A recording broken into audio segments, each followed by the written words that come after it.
Baik, pekabaran kita pada sahabat ini berjudul Allah Anak atau Anak Allah.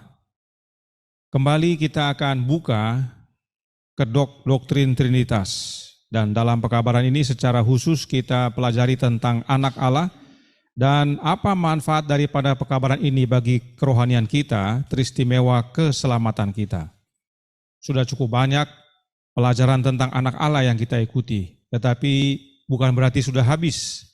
Kita akan lihat berbagai jenis aspek untuk menjadi pembaharuan bagi kita.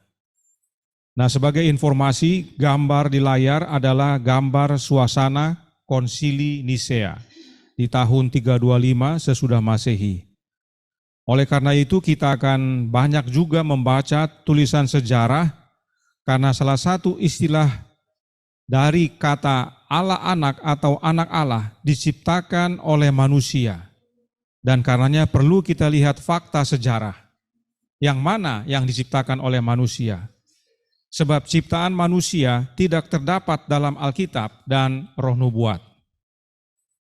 Karenanya mana yang benar? Allah Anak atau Anak Allah?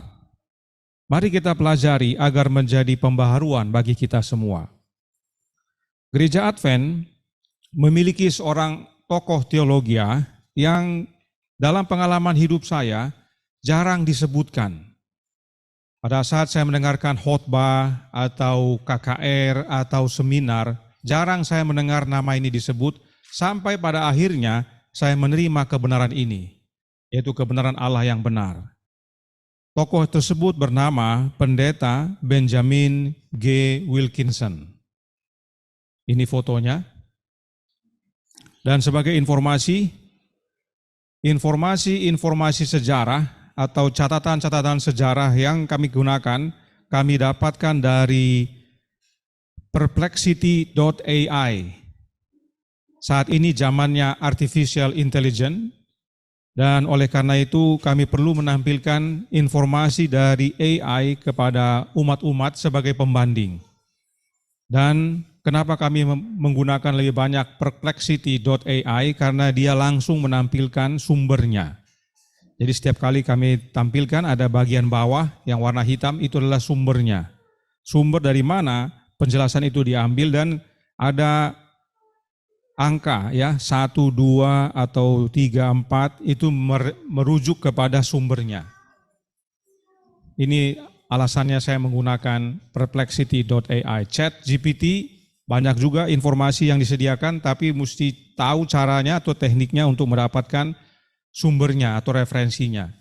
Daripada repot, saya langsung menggunakan perplexity.ai. Jadi kalau kita klik sumber-sumbernya, itu akan merefer atau menjelaskan apa yang telah dia rangkumkan.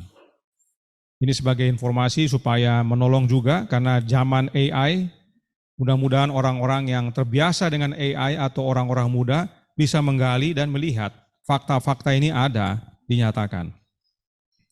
Nah, masih ingat pekabaran tentang Haskell dan Trinitas sahabat lalu? Ada disebutkan tentang konferensi Alkitab di tahun 1919. Dan salah satu agendanya adalah tentang Trinitas. Dan kita pelajari saat itu bahwa Trinitas yang dipahami oleh Haskell tidak diterima. Yang diterima adalah Trinitas yang sama dengan yang tradisional, yaitu yang dipercaya oleh umat Katolik. Nah, dalam konferensi tersebut banyak yang mempertanyakan tentang kebenaran tulisan Roh Nubuat. Yang menurut evangelis HMS Richards waktu itu bukan hal yang baru. Dia sudah dengar 40 tahun yang lalu. Sebab banyak umat gereja Advent dari dulu sampai sekarang yang mempertanyakan tulisan-tulisan Roh Nubuat. Bahkan ada yang menyalahkan. Ya. Pendeta Wilkinson ini, dia bela. Ya. Kita baca, Benjamin Wilkinson adalah seorang misionaris, pendidik dan teolog Advent hari ke-7. Dia melayani sebagai dekan teologi di Adventist Washington Missionary College, sekarang dikenal sebagai Washington Adventist University di Tacoma Park, Maryland. Wilkinson adalah peserta konferensi Alkitab tahun 1919.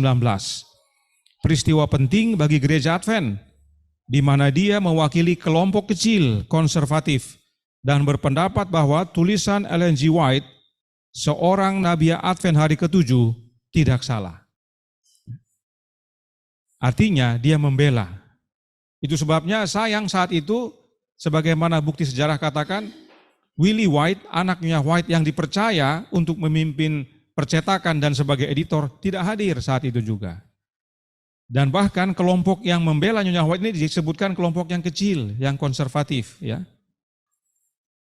Jadi Wilkinson tidak sependapat dengan mayoritas. Bagi dia, tulisan Roh Nubuat tidak salah. Dan jika saudara ikuti pekabaran sebelumnya yang berjudul Hadapi Itu, yang kita bahas mengenai Kellogg, di sana ada kesaksian tentang Wilkinson yang berhasil membuka kedok penyusupan Jesuit ke dalam sistem pendidikan gereja Advent, yaitu di universitas di mana dia bekerja sebagai dekan. Ya, ada guru yang dikirim, rupanya guru itu adalah susupan dari Jesuit, dan dia tangkap. Akhirnya guru itu pergi meninggalkan sekolah tanpa pamit. Nah, Wilkinson menulis sebuah buku yang diberi judul Truth Triumphant. Buku ini jarang juga dijadikan referensi oleh banyak orang Advent, tapi buku yang baik untuk dibaca, sayangnya masih dalam bahasa Inggris. Dikatakan dalam bab 7 halaman 85. Pertanyaan yang membakar dari dekade-dekade sesudah Konsili Nisea adalah bagaimana menyatakan hubungan tiga pribadi kealahan, Bapa, Anak, dan Roh Kudus. Kemudian pihak kepausan mulai memanggil orang-orang yang tidak menganut ajaran ini kaum Arian. Sementara mereka mengambil bagi diri mereka gelar kaum Trinitarian. Konsil atau Konsili Nisea terjadi tahun 325 AD atau sesudah Masehi, dan semua pemimpin gereja hadir. Diskusi dan debat terbesar adalah tentang bagaimana mendefinisikan pengertian tentang Allah, teristimewa tentang anak Allah. Mereka yang setuju dengan kesepakatan Konsili Nisea menyebut diri mereka Trinitarian, dan mereka yang tidak setuju dengan pemahaman Konsili Nisea disebut sebagai Arian. Dan tidak heran seringkali kita disebut demikian. Saya sendiri pertama kali mengabarkan di Jayapura kepada seorang pendeta, dia bilang, Bang Wilmore ini Arian.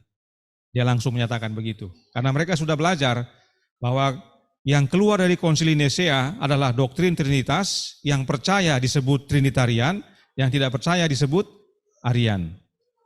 Dan sebutan Arian ini masih kita dengar sampai sekarang. Dan kita perlu mengerti, ajaran Arian dicetuskan oleh seorang yang bernama Arius. Siapa Arius ini? Kita baca dari penjelasan perplexity.ai dengan ada 6 sumber di bawahnya.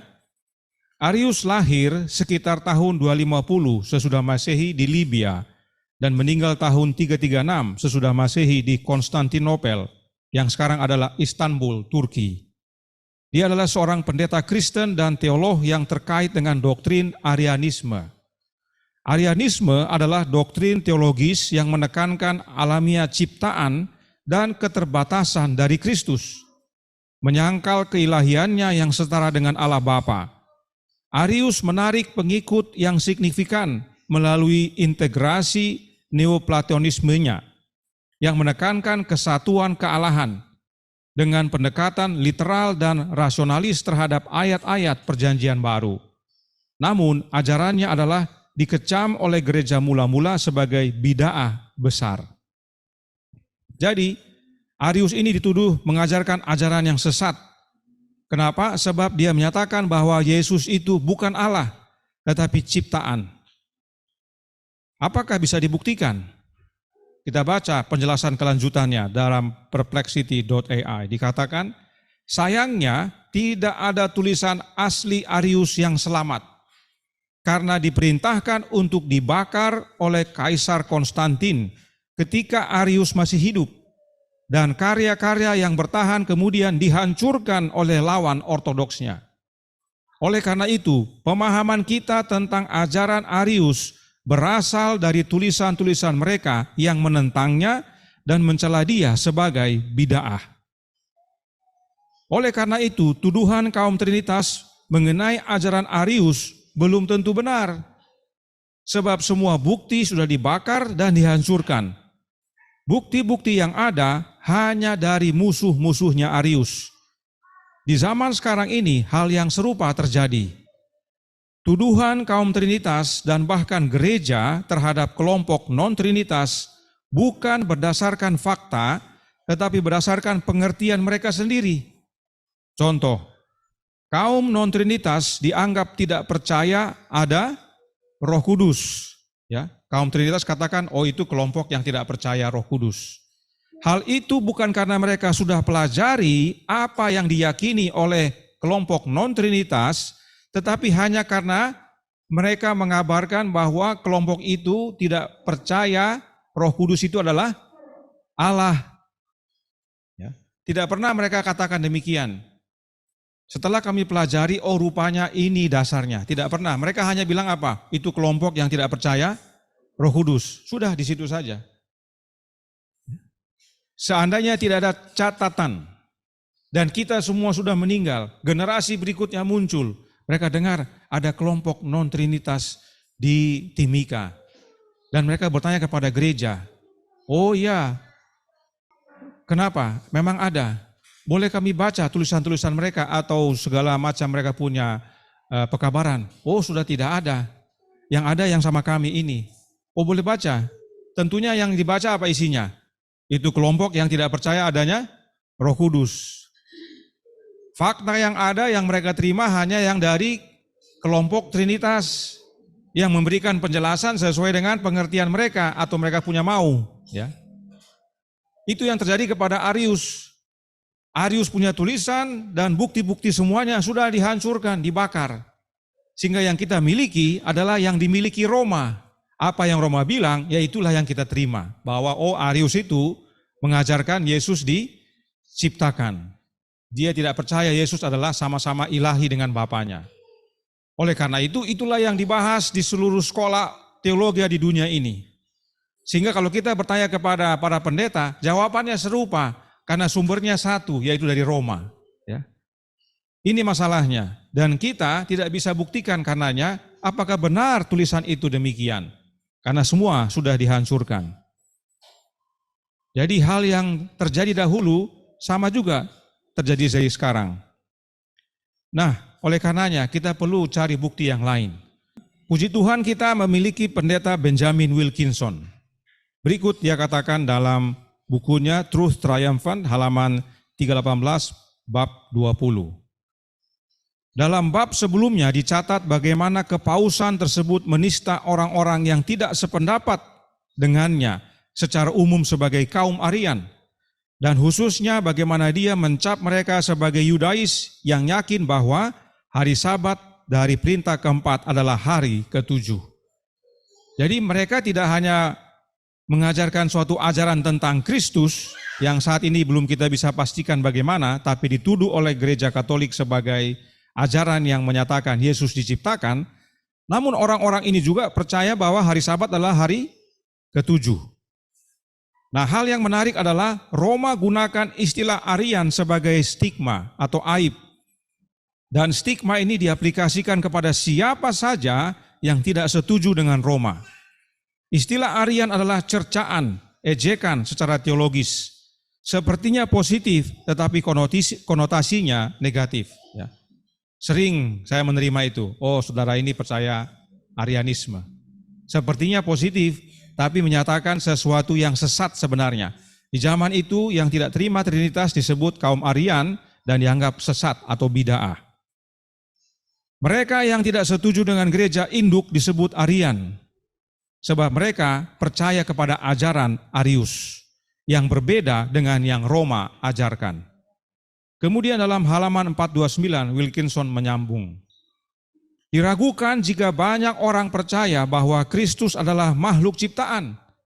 Umumnya badan evangelis, maksudnya gereja-gereja evangelis yaitu Protestan, yang menentang kepausan dan yang dicap sebagai kaum Arian mengakui keilahian Kristus dan bahwa dia diperanakan, tidak diciptakan oleh Bapa. Mereka tersingkir dari kesimpulan dan spekulasi ekstrim lainnya mengenai kealahan. Tuduhan yang disebarkan adalah kaum Aryan percaya bahwa Kristus diciptakan. Tapi kenyataannya kaum Aryan percaya bahwa Kristus diperanakan atau dilahirkan dari Bapa dan karenanya mengakui keilahiannya. Sebab bila mana lahir dari yang ilahi, tentu alamiahnya sama alamiah ilahi, ya. Nah, apa yang menarik dari bukti sejarah ini? Tidak ada yang berubah dari dulu sampai sekarang. Tuduhan yang sama masih kita dengar sampai hari ini. Tuduhan apa itu? Tuduhan bahwa jika tidak percaya Trinitas, maka mereka yang menolak Trinitas percaya bahwa Yesus diciptakan dan karenanya menolak keilahiannya. Itu sebabnya mereka mengatakan kaum non-Trinitas itu menghina atau merendahkan Yesus. Tuduhan ini berasal dari Roma, bukan baru sekarang ini, tapi dari Roma itu. Selanjutnya, dalam halaman 134, dalam bab 10. Halaman 134, bab 10, Wilkinson berkata, apakah ajaran Arius, yaitu Arianisme tadi, seperti yang biasanya dipresentasikan kepada kita atau tidak? Siapakah yang bisa kita pastikan? Philippus Limborg meragukan bahwa Arius sendiri pernah berpendapat bahwa Kristus diciptakan daripada diperanakan. Kutipan-kutipan ini bukan untuk membela Arius dengan keyakinannya, tetapi menunjukkan bahwa apa yang Roma tuduhkan kepada Arius tidaklah akurat. Roma senang membuat aib, cercaan kepada mereka yang menentang dia dan menuduhkan tuduhan palsu. Kita bersyukur ada sejarawan yang menemukan sehingga kita bisa ketahui. Philippus Limborg ini adalah seorang teologi, orang Belanda. Ya, dia menulis buku, ya, The History of Inquisition. Ya, cukup tebal bukunya, kalau mau baca silakan. Tapi inilah sedikit yang disampaikan oleh Wilkinson. Bahwa pada waktu dia baca tulisannya Limborg menyatakan bahwa Arius itu tidak demikian seperti yang dituduhkan. Karenanya kita bisa lihat pada sejarah gereja Kristen ada kebingungan, ada debat dan argumentasi tentang siapa Allah yang sebenarnya dan khususnya tentang anak Allah. Dan pada waktu gereja lari ke padang gurun oleh karena didesak oleh sistem kepausan selama 1260 tahun, kita dapati gereja yang di padang gurun mempertahankan kebenaran yang Allah berikan dalam Alkitab. Artinya, mereka tidak setuju dengan Roma, khususnya tentang siapa Allah itu. Mereka tidak menerima ajaran Roma tentang Trinitas. Selanjutnya dalam halaman 87 sampai 88 bab 7. Tidak mengherankan bahwa gereja Keltik, Gotik, orang-orang Waldensia, gereja-gereja Armenia, dan gereja besar dari timur, dan juga badan-badan lainnya sangat berbeda dari kepausan dalam konsep filosofi tentang Trinitas dan berikutnya dalam pentingnya 10 perintah Allah. Jadi, ide Roma tentang Allah adalah konsep secara filosofi yang disebut Trinitas. Dan banyak umat percaya di zaman itu meski berbeda nama dan tempat tidak setuju dengan ajaran Roma. Mungkin banyak yang belum familiar dengan nama-nama ini. Tapi salah satu yang familiar dengan kita adalah orang-orang Waldensia. Dalam buku Kemenangan Akhir banyak diceritakan mengenai mereka. Orang-orang Waldensia ini menolak filosofi Roma tentang Trinitas. Ini terjadi dalam masa kegelapan, yaitu tahun 538 sampai 1798, yaitu sekitar 1260 tahun. Meski zaman itu disebut zaman kegelapan, tapi itu adalah masa reformasi. Dalam masa inilah gereja berada di padang gurun. Nah, tidak hanya tulisan-tulisan Arius yang dibakar dan dihancurkan. Mereka yang percaya kepada ajaran Arius atau yang disebut kaum Arian juga dibinasakan. Kita sudah ikuti pekabarannya, tapi kita perlu segarkan lagi. Berikut adalah bangsa-bangsa yang mewakili 10 tanduk, ya, atau 10 jari itu. Ada Jerman, Swiss, Prancis, Italia, Inggris, Portugis, dan Spanyol. Tapi ada 3 dari 10 itu yang tercabut tanduknya patah, yaitu Heruli, Vandals, dan Ostrogoth. Mereka semua musnah. Catatan sejarahnya tidak ada kecuali yang dimiliki Roma. Ya, coba pikirkan itu baik-baik ya, renungkan. Arius punya tulisan, buku-buku dibakar, dihancurkan, kecuali yang dimiliki oleh Roma. Demikian juga dengan ketiga bangsa ini. Semua bukti sejarahnya sudah hancur habis, kecuali yang dimiliki Roma. Ya. Dan jika kita pelajari sejarah, maka penyebab dari musnahnya ketiga bangsa tersebut adalah sama, yaitu mereka kaum Arian. Artinya mereka tidak setuju dengan Roma, khususnya tentang Trinitas. Dan karena yang menentang Roma disebut bidat, dan siapapun yang menentang atau bidat layak mendapatkan hukuman, yaitu dimusnahkan. Ya. Jadi zaman itu kalau disebut kaum Arian, itu pasti dibunuh. Kalau zaman itu kita masih hidup dan kita dianggap kelompok non-trinitas, kita pasti dibunuh, dimusnahkan. Ya. Demikianlah cara Roma waktu itu memperlakukan mereka yang tidak setuju dengan ajaran induk. Yang menarik, ketiga bangsa ini benar-benar habis musnah. Tidak sedikit pun tertinggal tulisan tentang mereka, budaya, seni, buku, dan lainnya. Kita tidak mempunyai jejak rekam sejarah tentang tiga bangsa ini. Yang kita miliki adalah apa yang Roma jelaskan tentang mereka. Jadi tentang Arius, semua tentang yang Roma jelaskan. Tentang tiga bangsa ini, semua tentang yang Roma jelaskan. Ini harusnya menjadi tanda tanya bagi semua banyak orang, khususnya kaum teologia. Kenapa Arius, tiga bangsa ini, semua catatannya hanya dari Roma semuanya. Yang lainnya tidak punya. Yang diterima adalah dari musuh-musuh mereka. Berikut penjelasan dari sejarah yang dikutip dari perplexity.ai tentang tiga kerajaan ini. Kita baca.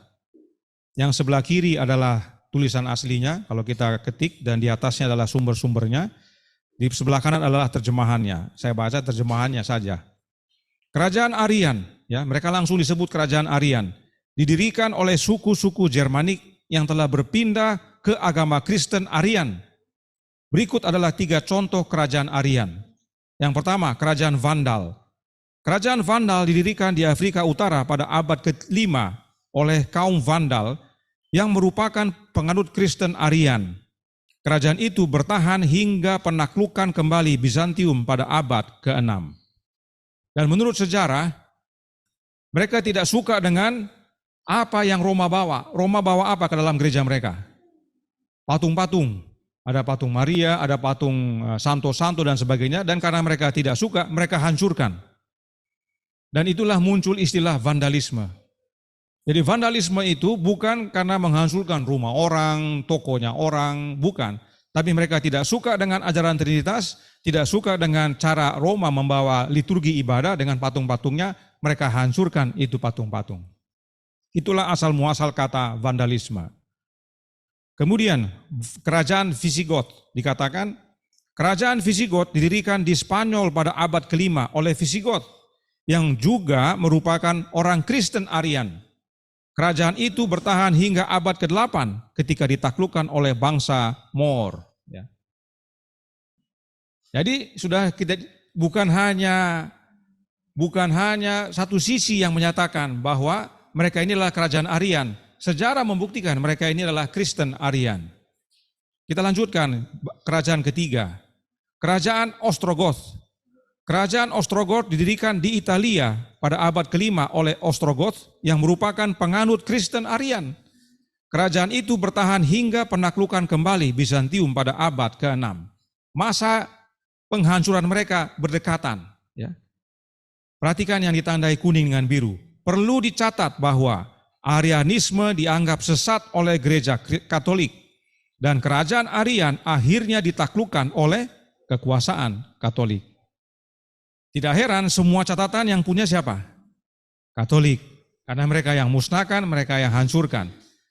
Jadi mereka yang kumpulkan yang mereka punya mau, dan apa yang mereka sampaikan mengenai kerajaan Arian, mengenai Arius, itu dasarnya dari mereka semua. Jadi orang menerima bukan dari sumber aslinya, tapi dari orang yang membenci, ya, yang tidak suka, bahkan yang telah memusnahkan bangsa-bangsa itu. Jadi semua yang ajarkan Arianisme atau pengikutnya dibasmi, sampai hampir-hampir tidak ada jejak. Masih ada sedikit-sedikit. Dan sadarkah saudara bahwa dasar utama mengapa konsili Nisea diadakan adalah karena ajaran Arius yang disebut Arianisme, yang mana pokok utamanya adalah tentang Yesus. Perplexity.ai menyatakan tentang hal berikut. Alasan utama diadakannya konsili Nisea pada tahun 325 sesudah Masehi adalah untuk menyelesaikan kontroversi Arian yang telah menjadi masalah serius di bagian timur Kekaisaran Romawi dan mengancam kesatuan gereja di sana. Arianisme adalah doktrin sesat yang menyangkal kesetaraan dan keabadian Bapa dan Anak, menekankan alamiah Kristus yang diciptakan dan terbatas. Ini alasan utama konsili Nisea. Tentang siapa? Tentang Yesus. Ya. Tapi saudara harus renungkan kalimat ini. Ya. Apa yang perlu direnungkan dari kalimat ini? Yang perlu kita renungkan adalah rupanya karena ajaran daripada Arius ini, gereja terancam apa? Pecah. Ya. Mengancam kesatuan gereja sana. Gereja terancam pecah gara-gara ajaran Arius bahwa Yesus itu katanya diciptakan, katanya. Ya. Coba renungkan. Sementara katanya kaum Trinitas percaya bahwa Yesus itu adalah sama-sama Allah, setara, sederajat, dia makhluk ilahi. Ya. Yang ini takut sama yang mengajarkan Yesus adalah ciptaan. Coba dipikirkan baik-baik. Ya. Jadi berdasarkan catatan sejarah, alasan utama untuk mengadakan konsili Nisea tahun 325 adalah untuk menyelesaikan ajaran Arius yang mengajarkan Yesus adalah ciptaan kata mereka, ya, dan bukan ilahi. Ini menurut kaum Trinitas yang telah memusnahkan tulisan Arius dan membasmi pengikutnya. Seandainya tulisan Arius masih ada, belum tentu tuduhan itu benar. Jadi, semua pembahasan ataupun penjelasan zaman sekarang ini tentang Arius dan ajarannya hanyalah berdasarkan dari catatan yang dimiliki oleh para musuh Arian. Nah, sebagai contoh, perhatikan penjelasan pendeta Advent berikut ini. Now, some are going to parse and argue with the words. They say, well, Jesus was not made, he was begotten, and he came out of the Father. And they try to make an argument with semantics, but the fact is that if there was a time when Christ, Jesus, did not exist, and then through some act of the Father, he was brought forth, he was created. That's all you can say. You can't change the words and try to say, well, begotten is different than being created. If he's brought forth by the Father, if he goes from being non-being to being by an act of the Father, he's created. Jadi, sederhananya, bagi kaum Trinitas, kalau dikatakan Yesus itu adalah anak yang diperanakkan Bapa, yang dibawa keluar dari Bapa, itu namanya diciptakan. Itu yang dia jelaskan. Itu sebabnya kita dianggap sebagai merendahkan Yesus, tidak mengakui keilahiannya dengan mengajarkan Yesus adalah anak Allah yang Bapa peranakkan. Sebab bagi mereka kalau diperanakan oleh Bapa, dari tidak ada menjadi ada dengan tindakan Bapa dengan membawa keluar dari dirinya, itu sama dengan menciptakan. Artinya Yesus diciptakan. Nah, ini sudah mulai harus nyambung kita dengan tuduhan daripada Roma terhadap Arius. Yang mana Roma ketakutan jangan sampai ajaran ini memecah belah, kesatuan mulai hancur gara-gara ajaran ini.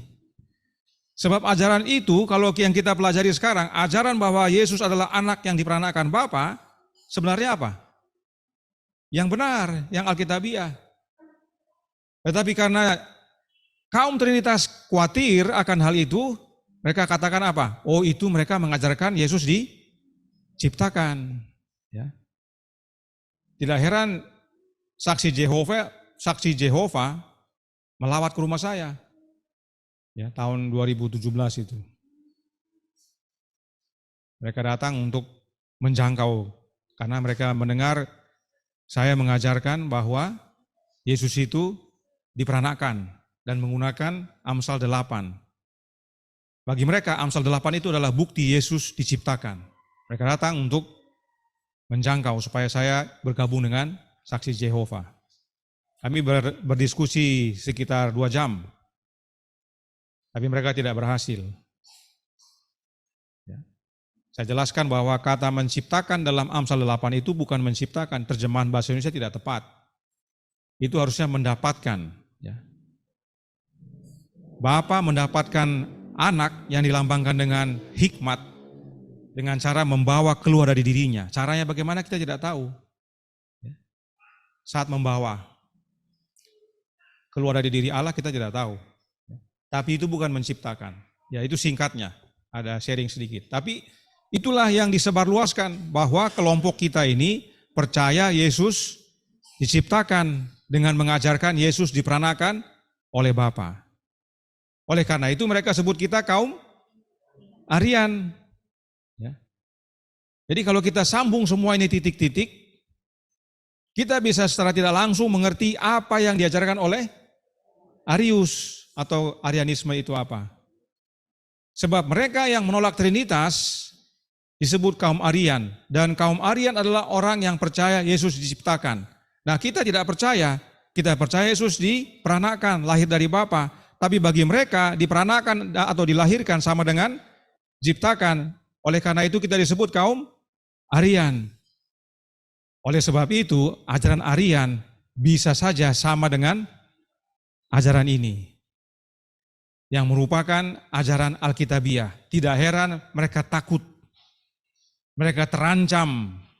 Kalau tidak dimusnahkan orang-orang ini, bisa hancur ini ajaran sesat kami ini, yaitu Trinitas. Ya, bisa lihat ya. Inilah yang terjadi dulu dan inilah yang terjadi sekarang. Nah, apakah penjelasan Alkitab tentang penciptaan? Supaya kita paham, jangan sampai salah. Penciptaan dalam Ibrani 11 ayat 3 berkata, karena iman kita mengerti bahwa alam semesta telah dijadikan oleh firman Allah, sehingga apa yang kita lihat telah terjadi dari apa yang tidak dapat kita lihat. Ya. Allah menciptakan bukan dari yang dapat kita lihat, tetapi dari apa yang tidak kita lihat. Dalam terjemahan lainnya dikatakan bahwa Allah menciptakan dari yang tidak kelihatan. Jadilah terang, maka jadilah terang. Ya. Dia berfirman, maka semuanya jadi. Ya. Itu penciptaan berdasarkan Alkitab. Karenanya yang perlu kita renungkan dan tanyakan dalam diri kita masing-masing adalah, mengapa golongan yang percaya bahwa Yesus adalah ilahi dan setara dengan Bapa dan sama-sama disebut Allah menjadi khawatir dan takut dengan ajaran yang menyatakan bahwa Yesus adalah ciptaan. Saking takutnya mereka sampai-sampai memusnahkan tulisan dan para pengikut ajaran Arian tersebut. Ya. Kenapa harus takut? Kalau memang dia percaya yang benar. Jangan-jangan sebaliknya, Trinitaslah yang menciptakan Yesus yang lain, sementara Arian percaya pada Yesus yang Alkitabiah, bahwa Yesus adalah anak yang Bapa peranakan. Dan bila ajaran Arius tidak dibendung, maka Trinitas banyak yang tolak. Bisa lihat saudaraku dalam Tuhan, sejak di sorga, Yesus anak Allah yang selalu diserang oleh setan. Sampai di dunia ini pun setan terus serang anak Allah. Dan setan gunakan manusia sebagai antek-anteknya. Sebagaimana pekabaran sebelumnya ada 3 kategori anak Allah. Yang pertama, berdasarkan ciptaan. Yang kedua, berdasarkan adopsi. Dan yang ketiga, berdasarkan kelahiran. Yesus satu-satunya anak Allah karena dia berdasarkan kelahiran. Kalau diciptakan, banyak. Malaikat juga disebut anak Allah. Adam juga disebut anak Allah. Kalau adopsi, lebih banyak lagi. Karena itu adalah umat-umat yang ditebus. Ya. Tapi kalau disebut anak tunggal Allah, berarti hanya satu. Dan satu-satunya anak Allah yang diperanakan, yang dilahirkan adalah Yesus Kristus. Kita juga sudah pelajari bagaimana setan cemburu kepada Yesus dan berperang melawan Yesus. Setan yang sama berkata kepada Yesus. Matius 4 ayat 3. Lalu datanglah si pencoba itu dan berkata kepadanya, "Jika engkau anak Allah, perintahkanlah supaya batu-batu ini menjadi roti." Setan tahu bahwa Yesus adalah anak Allah, sebab Bapa sudah menyatakannya waktu setan berusaha mendapatkan posisi Yesus di sorga. Setan minta posisi itu, Bapa bilang, "Oh, tidak mungkin. Dia anak yang saya peranakan. Kamu, Lucifer, adalah ciptaan. Tidak mungkin posisi itu untuk kamu." Oleh sebab itu, dia masih tetap berusaha. Dia berusaha goncang anak Allah ini, sebab dia tahu anak Allah sudah menjadi manusia. Dia goda, apakah anak Allah ini percaya dia sebut anaknya? Karena dia sudah bukan ilahi, dia sudah manusia. Roh Nubuat berkata, The Spirit of Prophecy, volume 2, halaman 60, paragraf 2. Meskipun anak Allah berpakaian manusia, namun Jehovah, siapa dia? Allah Bapa, dengan suaranya sendiri meyakinkan dia tentang status anaknya yang kekal. Ya. Dalam manifestasi kepada anaknya ini, Allah menerima umat manusia yang ditinggikan melalui keunggulan anaknya yang terkasih. Allah Bapa punya anak, dan saat anaknya keluar dari air selesai dibaptis, Allah Bapa dengan suaranya sendiri meyakinkan anaknya, meski dia sudah berpakaian manusia, sudah dibungkus dengan kemanusiaan, tapi dia adalah anaknya Bapa, yang adalah Yehova. Artinya, Bapa sedang menyatakan kepada Yesus yang telah menjadi manusia bahwa dia adalah anak yang Bapa peranakan. Ya. Bukan karena dia telah menjadi manusia, hubungan itu terputus. Dia yakinkan kepada anaknya lagi, inilah anakku yang kukasihi, kepadanya lah aku berkenan. Dia mau kasih tahu sama anaknya, meski engkau telah dibungkus dengan kemanusiaan anakku, engkau itu adalah anakku yang aku peranakan. Nah, mungkin ada yang ingin tahu, apakah benar Jehovah ini adalah Allah Bapa yang berbicara saat Yesus keluar dari air setelah dibaptiskan? Roh Nubuat menjelaskan dalam Sermon and Talks volume 2 halaman 167 paragraf pertama. Saat dia sedang berdoa, dia ini adalah Yesus, langit terbuka dan kemuliaan Allah dalam bentuk burung merpati dari emas yang mengilap hinggap di atasnya. Apa itu burung? Kemuliaan, ya. Kemuliaan Allah dalam bentuk burung merpati. Burung merpati itu bukan oknum lain. Itu adalah kemuliaan Allah yang turun dalam bentuk burung merpati hinggap di atas Kristus. Dan dari sorga yang tertinggi terdengar suara yang tak terbatas, yaitu Allah Bapa. Inilah anakku yang kukasihi, kepadanya lah aku berkenan. Jelas yang berbicara adalah Allah Bapa kepada Yesus setelah dia menerima baptisan.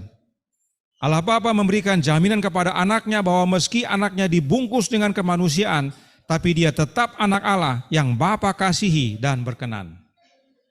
Nah, jaminan ini setan dengar. Ia, yaitu setan, melihat kilatan-kilat dari langit yang tak berawan dan mendengar kata-kata menakutkan dari Jehovah, yaitu Bapa. Inilah anakku yang kukasihi, kepadanya lah aku berkenan. The Review and Herald, tanggal 3 Maret tahun 1874, paragraf 20. Setan melihat kilatan dari langit dan mendengar perkataan Bapa tentang anaknya. Oleh sebab itu, saat Roh Allah membawa Yesus ke padang belantara, Yesus dicobai oleh setan, khususnya tentang statusnya sebagai anak Allah, anaknya Bapa. Setan tahu di sorga, setan dengar waktu dibaptis, dan karenanya setan goda Yesus. Dan dalam mencobai Yesus, setan menggunakan kata anak Allah dan bukan Allah anak.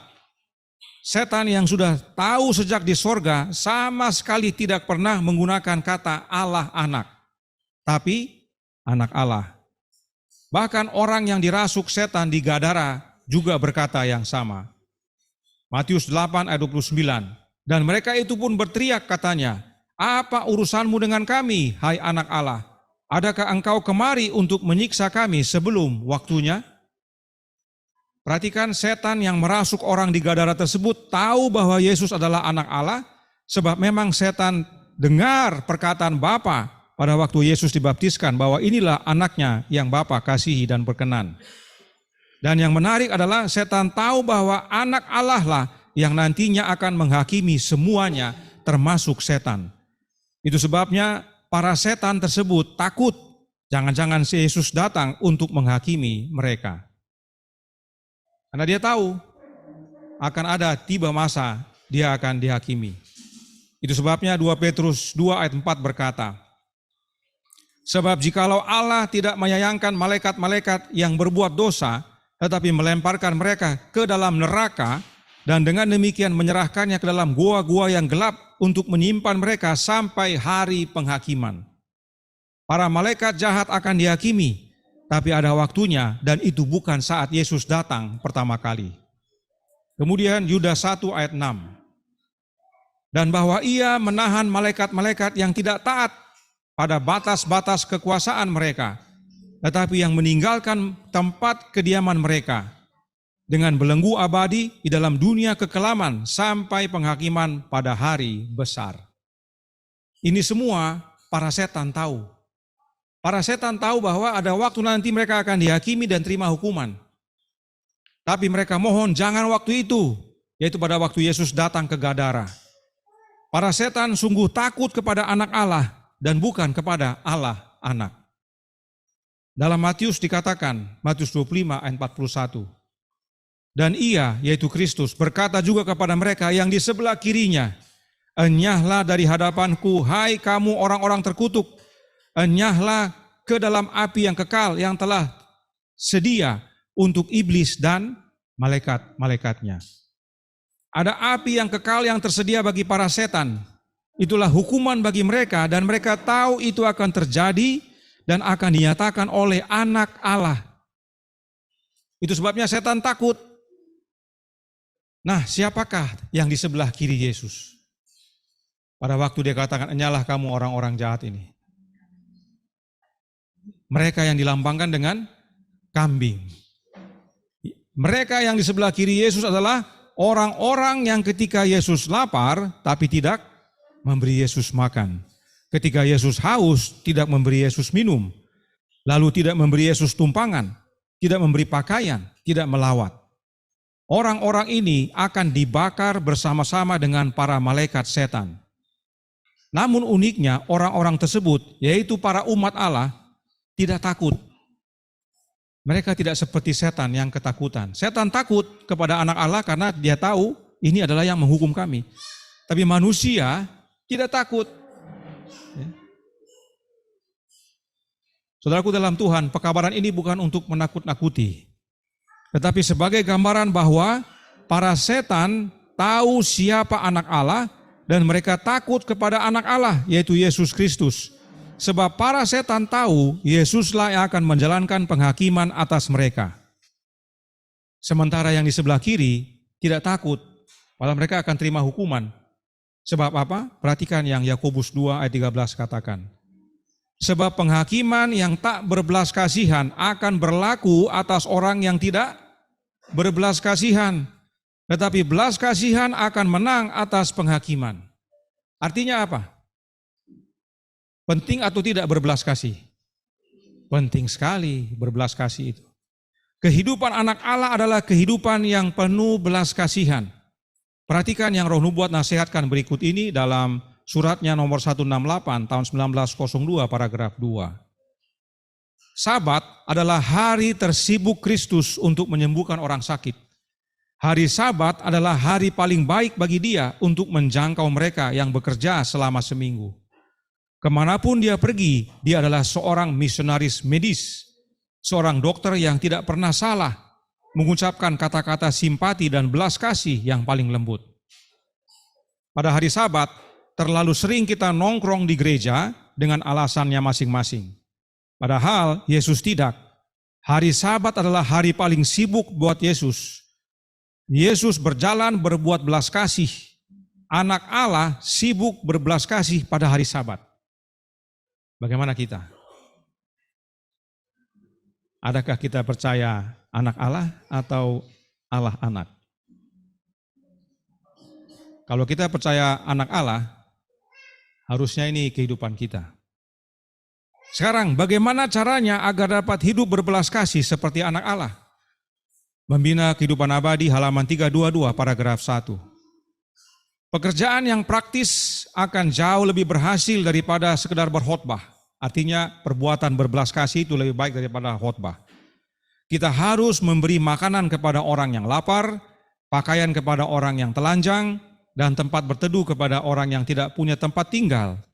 Dan kita dipanggil untuk berbuat lebih banyak daripada ini. Kemiskinan jiwa itu hanya dapat dipuaskan oleh kasih Kristus. Jika Kristus tinggal di dalam kita, hati kita akan penuh dengan kasih sayang ilahi. Bagaimana Kristus tinggal dalam hati kita? Oleh kehadiran Roh-Nya. Galatia 4 ayat 6. Dan jika Roh Kristus tinggal dalam hati kita, maka kita dipenuhi oleh kasih sayang ilahi, yaitu kehidupan praktikal dengan berbuat belas kasih kepada sesama. Ini lebih besar pengaruhnya daripada sekedar berkhotbah. Khotbah itu baik dan perlu, tapi jika ditambah dengan praktek, maka akan lebih berkuasa. Jadi untuk dapat menghidupkan kehidupan belas kasih, maka kita perlu Roh-Nya Yesus. Dan bila Kristus tinggal dalam hati kita, maka kita hidup sebagaimana Kristus hidup. Yaitu apa? Berbelas kasih. Memberi makan yang lapar, memberi minum yang haus, menolong yang kekurangan, melawat, dan sebagainya. Hal-hal ini perlu kita hidupkan setiap hari Sabat, bahkan setiap hari. Kita bagikan makanan bagi yang lapar, minuman bagi yang haus, pakaian bagi yang membutuhkan, lawatan dan doa bagi yang sakit, perhatian dan penghiburan bagi yang berduka, dan seterusnya, dan seterusnya. Karena kita tidak hanya lakukan yang tadi, bahkan lebih lagi kata Nyonya White. Berdoa agar anak Allah tunjukkan dan pimpin oleh kehadiran Roh-Nya dalam hati kita. Maka hari Sabat jadi hari kenikmatan sebagaimana Yesaya 58 ayat 13 dan 14 nyatakan. Dan karenanya Roh Nubuat berkata dalam Menjadi Putra dan Putri Allah, halaman 273 paragraf pertama. Kasih kepada Kristus tidak dapat hidup tanpa kasih yang sesuai dengan kasih bagi orang-orang yang ditebusnya dari dunia ini. Mereka yang mengenal anak Allah seharusnya mempunyai kehidupan belas kasih.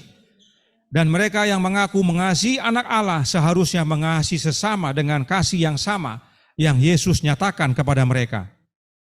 Kita tidak bisa mengaku mengasihi anak Allah tapi tidak mengasihi sesama dan tidak berbuat belas kasih.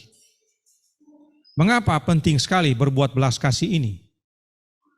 Bukan hanya itu adalah kehidupan anak Allah yang harus menjadi kehidupan kita, tetapi The Youth Instructor tanggal 20 Oktober tahun 1892 paragraf 5 berkata, adalah mustahil bertumbuh dalam Kristus, kepala kita yang hidup, kecuali kita mempraktekkan pelajaran yang telah diberikannya kepada kita tentang apa? Simpati, belas kasihan, dan kasih. Mustahillah memantulkan peta Kristus, kecuali kasih ini yang lahir dari sorga ada di dalam jiwa. Tidak seorang pun akan masuk ke dalam pintu gerbang kota Allah kalau tidak memantulkan sifat ini. Sifat apa itu? Simpati, belas kasihan, dan kasih. Inilah pentingnya belas kasihan itu. Dan yang menggerakkan kita adalah Kristus yang adalah kepala kita. Kepala kita bukan Allah Roh atau Allah Anak, tapi anak Allah. Sebab Roh-Nya lah yang kita terima, yang mengendalikan hidup kita. Agar kita memiliki hidupnya, hidup yang penuh belas kasihan. Hanya mereka yang mempunyai hidup belas kasih yang dapat masuk pintu gerbang kota Allah. Sebab kehidupan belas kasih itu bukan karena diri, tapi karena Kristus yang hidup atau tinggal dalam kita. Itu sebabnya Nyonya White tuliskan bahwa mustahil kita bertumbuh dalam Yesus jika kita tidak menghidupkan kehidupan simpati, belas kasihan, dan kasih. Sebab demikianlah hidup Yesus, anak Allah. Yesus seorang yang bersimpati, berbelas kasihan, dan menyatakan kasih. Nah, jika kita menghidupkan kehidupan Yesus yang berbelas kasih ini, maka itu sama artinya kepala kita adalah anak Allah dan bukan oknum yang lain. Namun jika kepala kita oknum yang lain, kehidupan kita bukan kehidupan yang bersimpati atau berbelas kasihan. Sebab kehidupan oknum yang lain itu cenderung untuk menghukum. ya, memecat, mengucilkan. Kalau dulu membunuh, nah itu dia. Itu orang yang dikepalai oleh Allah anak. Kalau dikepalai oleh anak Allah, dia akan hidup berbelas kasih. Hidupnya penuh dengan simpati dan kasih. Dan perhatikan kembali, tidak ada seorang pun akan masuk dalam pintu gerbang kota Allah kalau tidak memantulkan sifat ini. Karenanya, saudaraku dalam Tuhan, ada hubungan berbuat belas kasih dengan kehidupan kekal, yaitu oleh pengenalan akan anak Allah. Maka kita akan digerakkan oleh rohnya, yaitu rohnya Kristus, yang adalah getah pokok anggur yang benar, dan kita pun berbuah. Dan bila kita sudah mengenal anak Allah, maka kita dijamin mengenal Bapanya. Kemudian, siapa lagi yang tidak takut kepada anak Allah? Ya, setan takut, tapi umat-umat yang sebelah kiri tidak takut. Ada lagi yang tidak takut, yaitu para pemimpin. Matius 26 ayat 63 sampai 66. Tetapi Yesus tetap diam.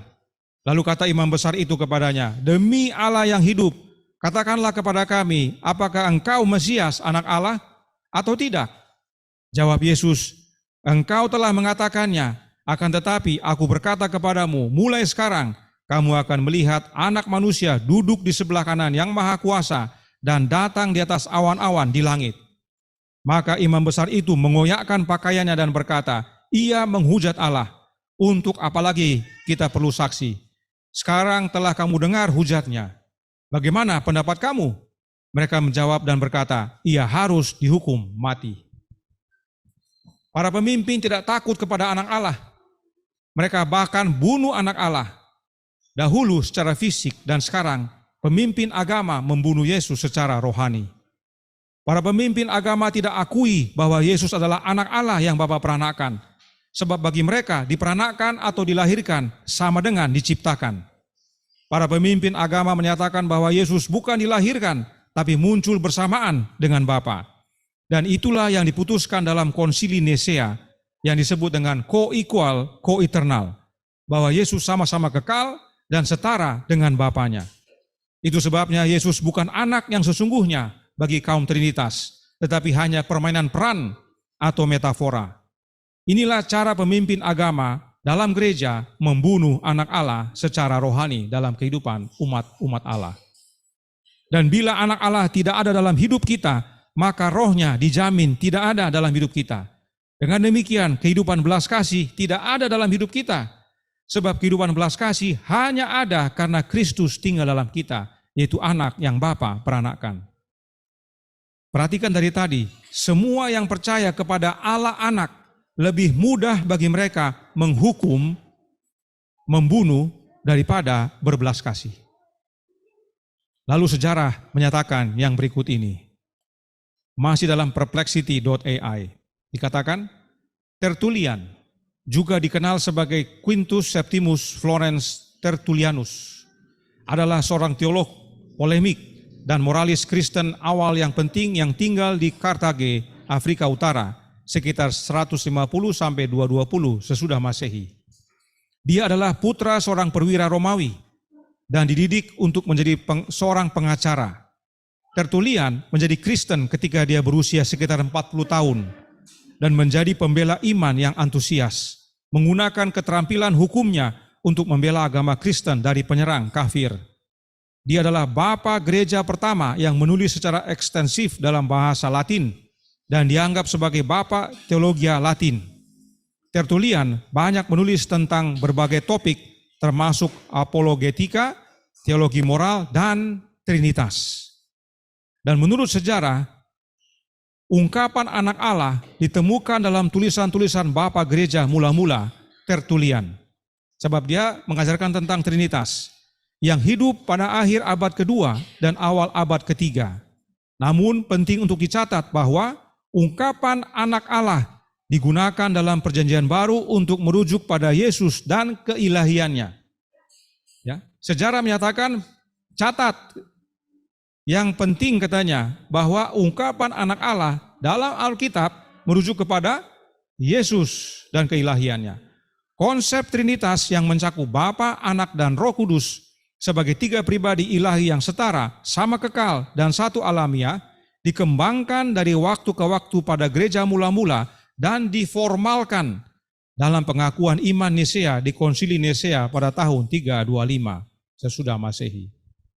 Artinya tadinya tidak ada, tidak formal, nanti diformalkan, dan itu atas tulisan-tulisan para pemimpin agama ini. Salah satunya Tertullian. Istilah Allah anak itu ciptaan manusia. Jadi berdasarkan sejarah, istilah anak Allah adalah dari firman Allah.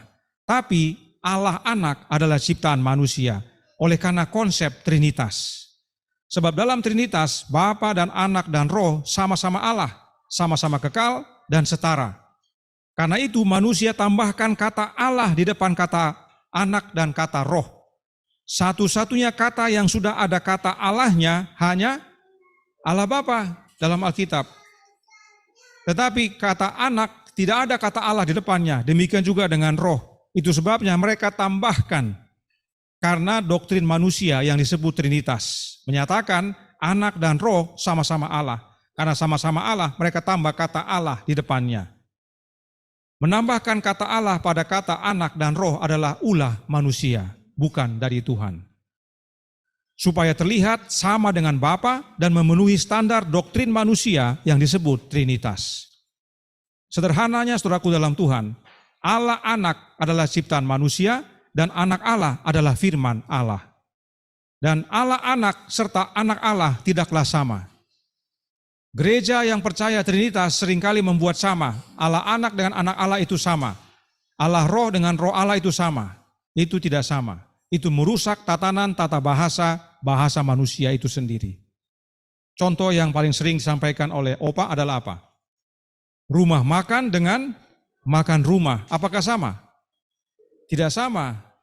Sendok makan dengan makan sendok, tidak sama. Tapi bagi kaum Trinitas, sama. Ya. Saya kadang-kadang terpikir begini, ada orang asing datang, orang bule, belajar bahasa Indonesia. Kamu punya makan sendok?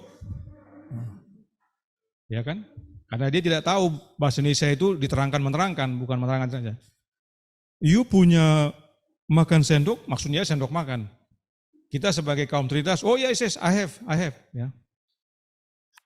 Makan sendok.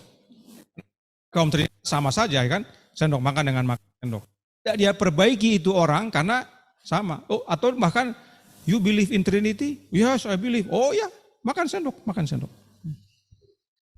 Ya, Trinitas itu merusak bahasa, merusak tatanan tata bahasa. Yang tidak sama dianggap sama supaya membenarkan doktrin yang mereka yakini. Ya.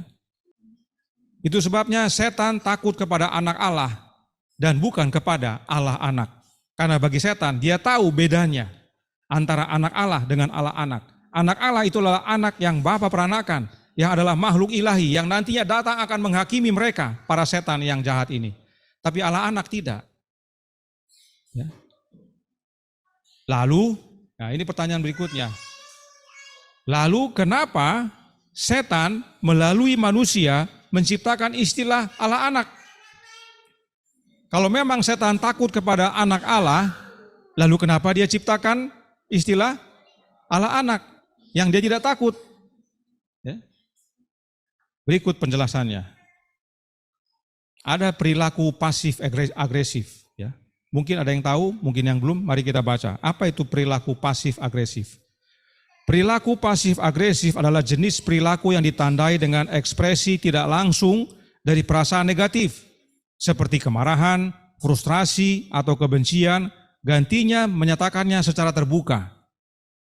Orang yang menunjukkan perilaku pasif agresif boleh tampak menyenangkan di permukaan, tetapi dapat mengungkapkan perasaan negatif mereka melalui tindakan atau kata-kata halus. Beberapa contoh umum dari perilaku pasif agresif termasuk menunda-nunda, sindiran tajam, pujian yang tidak tepat, dan perlakuan diam. Perilaku pasif agresif bisa sulit untuk diidentifikasi dan dapat menyabotase hubungan di rumah dan di tempat kerja. Setan sudah kalah. Saat kematian anak Allah di kayu salib, itulah final kekalahan setan. Paulus katakan, Oleh kematian Yesus, setan musnah dan kerajaan mautnya musnah. Nah, oleh karena itu setan harus cari cara lain untuk menyerang anak Allah, sebab dia sudah kalah.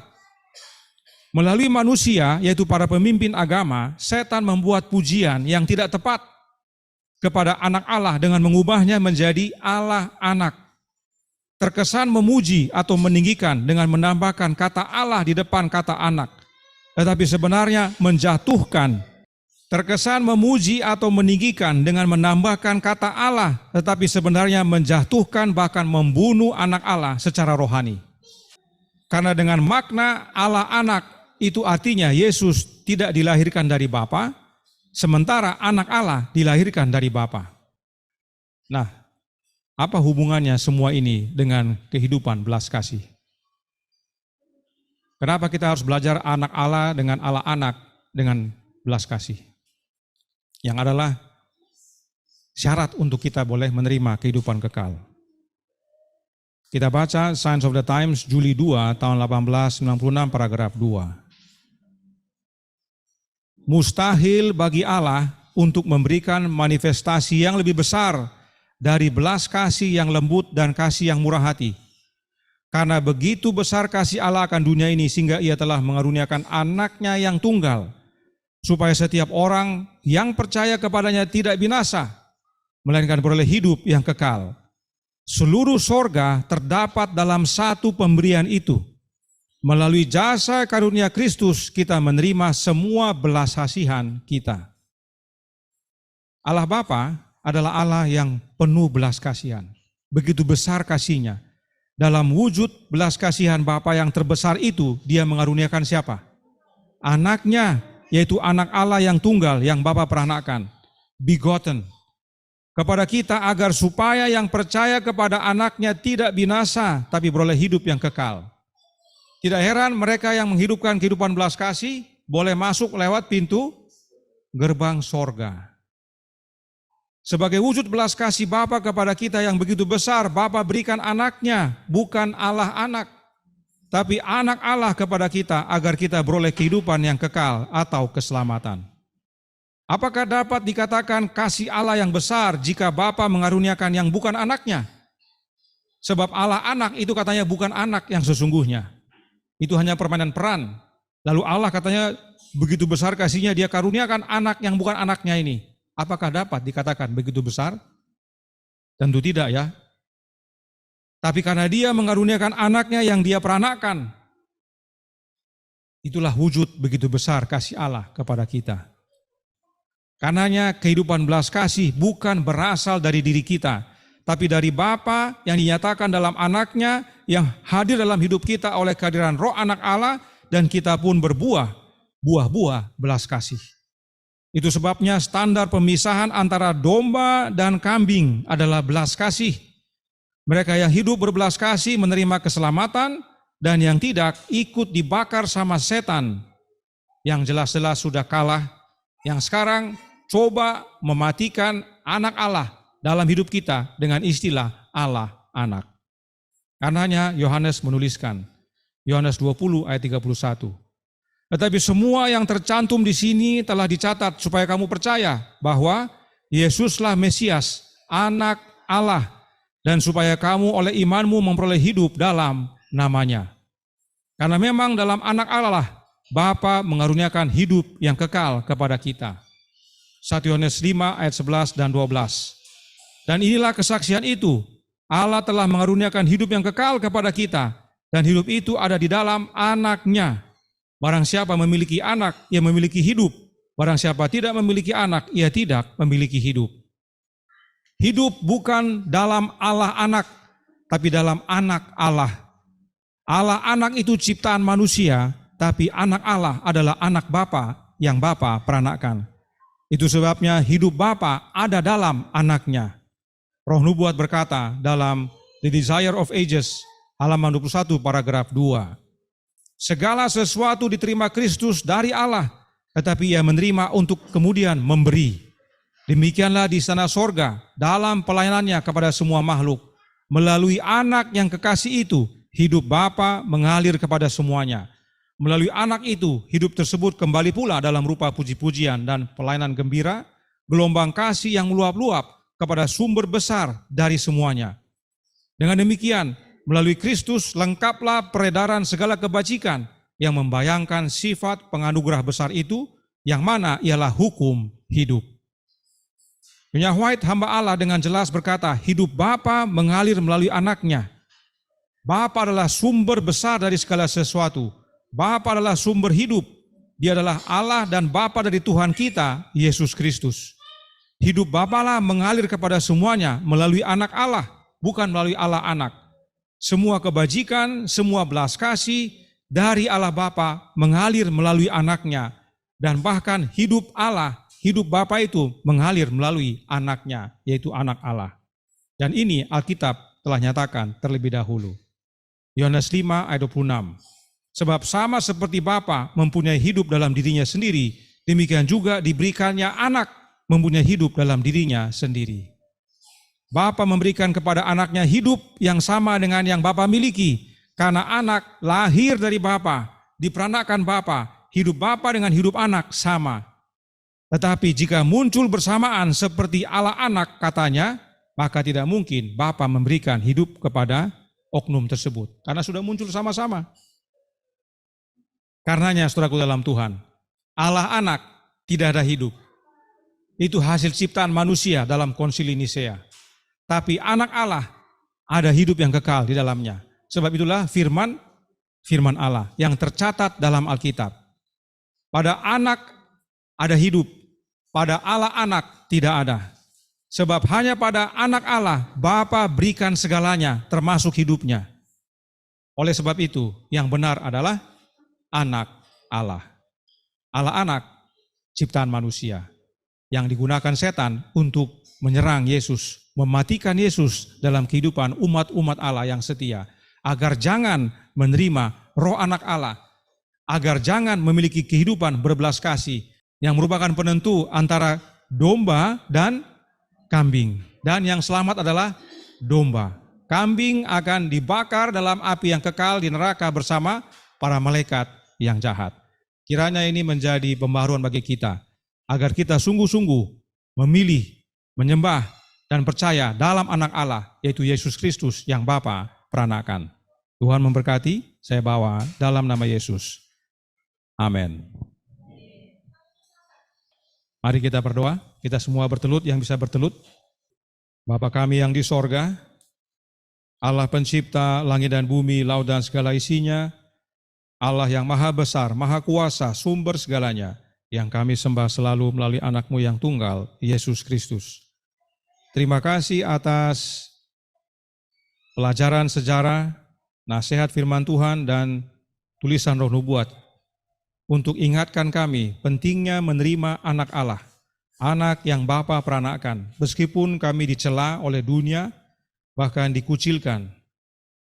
Sebab itu semua dibuat oleh orang-orang, manusia-manusia yang digerakkan oleh setan, yang percaya kepada Allah anak, yang bukan Kristus, Yesus yang adalah Yesus yang lain, yang bukan diperanakan Bapa, yang muncul bersamaan katanya, yang tidak ada hidup di dalamnya, dan tidak ada belas kasih dalam hidupnya, untuk mematikan dalam hidup kami, sehingga kami tidak bertumbuh, tidak berbelas kasih, dan tidak menjadi serupa dengan Kristus. Karenanya penting bagi kami memahami makna antara Allah anak dan anak Allah. Itu bukan hanya sekedar permainan kata, tetapi ada makna besar di balik itu semua. Dan karenanya sebagaimana kami pelajari, kami mengerti, kami terima anak Allah dalam hidup ini, menerima rohnya, hidupnya, dan karenanya kami dapat menghidupkan kehidupan belas kasih yang merupakan penentu apakah kami di sebelah kanan atau di sebelah kiri, apakah kami domba atau kambing. Dan kami rindu ya Bapa menjadi umat-umat-Mu yang setia. Karenanya curahkanlah roh anak-Mu dalam hati ini, tinggallah dalam kami ya Yesus, dan ubahkan kami, agar kami semua berbuah, buah-buah belas kasih, kami menjadi umat-umat Tuhan yang aktif dan rajin pada hari Sabat, berbuat belas kasih, dan bahkan pada hari-hari lainnya. Sehingga kehidupan kami menyatakan Kristus kepada dunia, dan semakin banyak orang datang kepadamu.